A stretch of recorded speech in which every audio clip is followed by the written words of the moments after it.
Well, hello and welcome to I Love Gay Today, sponsored by GayRealEstate.com. And we are here with return guest Amazin LêThị. How are you, Amazin?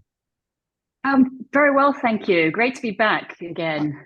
I know it's great to see you. And I know it's always interesting because every time we get together, oftentimes we're exploring and talking about European and UK focused, especially sports related issues. But you've got a lot going on here in Atlanta coming up, correct?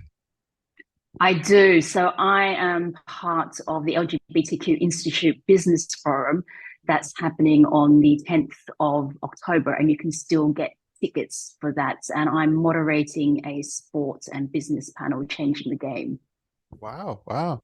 And so I know a lot of it's a lot of great info is online, but it seems like they're very much focused on discussions that are bringing in LGBTQ inclusion, especially in this current political landscape. Are you going to be speaking on that, or will you have a bit of a twist on that?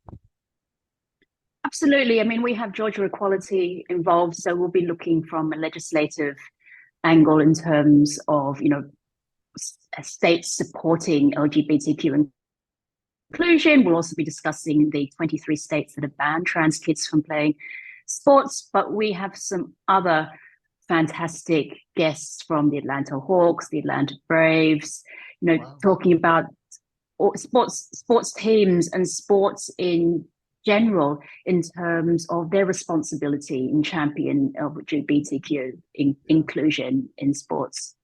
Well, that's often been your focus too, is not only just LGBT inclusion in sports, but also the lack of Asian representation with a lot of teams and so forth. Is that still at the forefront as well?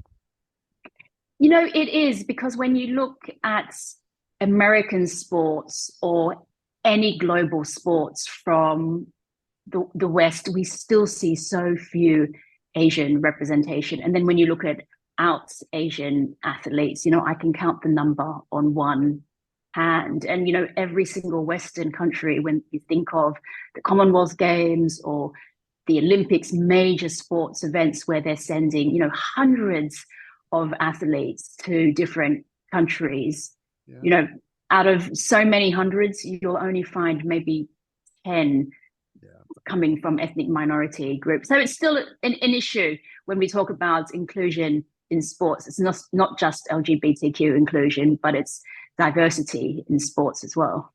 Yeah. No, I know that was a earlier this summer.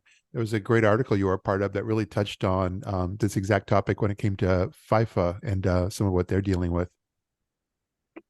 Yes, absolutely. In terms of, talking about equality in sports, and they had these amazing armbands that looked at all different aspects of equality, but did not have LGBTQ equality. So when you're thinking about championing equality, you can't exclude the LGBTQ community because that's not discussing completely equality in sports. Yeah.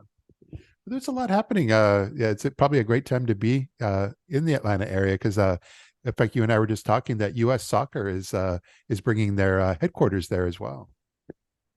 That's huge that US Soccer has just announced that they're bringing their headquarters and training center to Atlanta. I mean, Atlanta has always been the hub of sports, Yeah. but this really puts Atlanta on the map as, the heartbeats of sports. And I think, these conversations around changing the game in sports and LGBTQ equality and diversity and inclusion in sports at the LGBTQ Institute Business Forum is just so timely with the climate that we're in.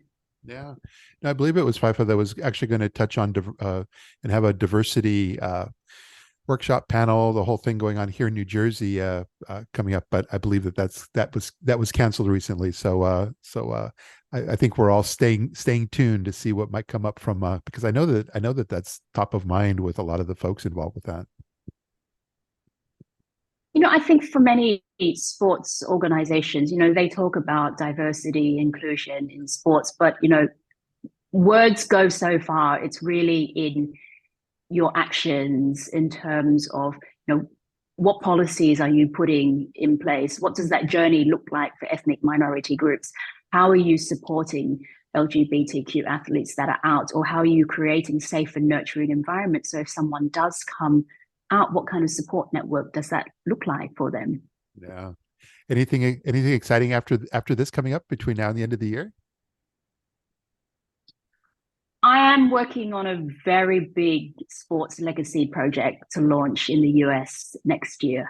I have it a little bit under wraps at the moment, but for me, you know, all eyes are on the LGBTQ Institute Business Forum. Like, that's my next big event, and it's just such a timely conversation in the climate that we are in, particularly around the whole issue around trans inclusion in sports. No, I'm looking forward to paying attention to a lot of yours and other social media posts online as that happens next week and or in 2 weeks. But mostly, no, I'm just very much looking forward to continuing these conversations with you and being able to kind of keep your voice and the voices of LGBTQ athletes out there in the greater space here that we're on online. Thank you very much for having me. It's always a pleasure to speak to you and share my work with you. Absolutely. Until the next time. It feels good, so good.